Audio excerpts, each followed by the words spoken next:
தனுசு ராசி அப்படின்னாலே தனுசுக்கு பார்த்துருக்கீங்களா என்ன சிம்பிள் அப்படின்னா அம்பு வில்லு 3 நட்சத்திரம் உள்ளே இருக்குது. என்னன்னா மூல நட்சத்திரம், பூராடம், உத்திராடம்.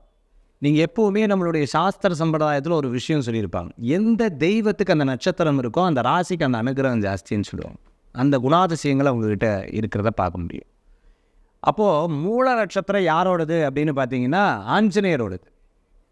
அப்போ ஆஞ்சநேயருக்கு ரொம்ப உகந்தது இந்த மூல நட்சத்திரம்னு சொல்லுவோம். ஆஞ்சநேயர் எப்படி கம்பீரம், ஆஞ்சநேயர் எப்படி தபஸின் வலிமை, ஆஞ்சநேயர் ஒரு விஷயம்னா உயிரியே கொடுத்துருவார்.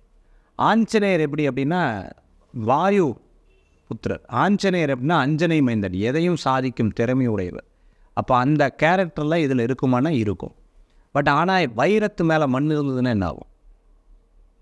வைரத்து மேலே மண் இப்படி போகும்போது வைரத்து மேலே மண் தூசி பட்டிருந்தது, வைரம் ஜொலிக்குமா ஜொலிக்காதா?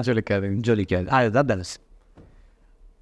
அதாவது கிளாரிட்டியில் நம்பர் 1 கிளாரிட்டிங்க. நீங்கள் யார்ட்டையாவது இப்போ கேட்டு பாருங்க தனுசு ராசி எங்கே அப்படின்னுவாங்க. ஏன், எதனால் இந்த நிலைமை வந்தது அப்படின்னு கேட்டிங்கன்னா சிம்பிள். இவங்களுக்கு நடுவில் ஒரு கஷ்டம் ஏற்பட்டுருக்கு பார்த்திங்கன்னா, அந்த கஷ்டம் இவங்களை மூடிடுது. இதுவே இப்போ பூரா நடந்துட்டுருக்குன்னு ஒரு எண்ணங்கள் அவங்கக்கிட்ட இருந்துட்டுருக்கும்.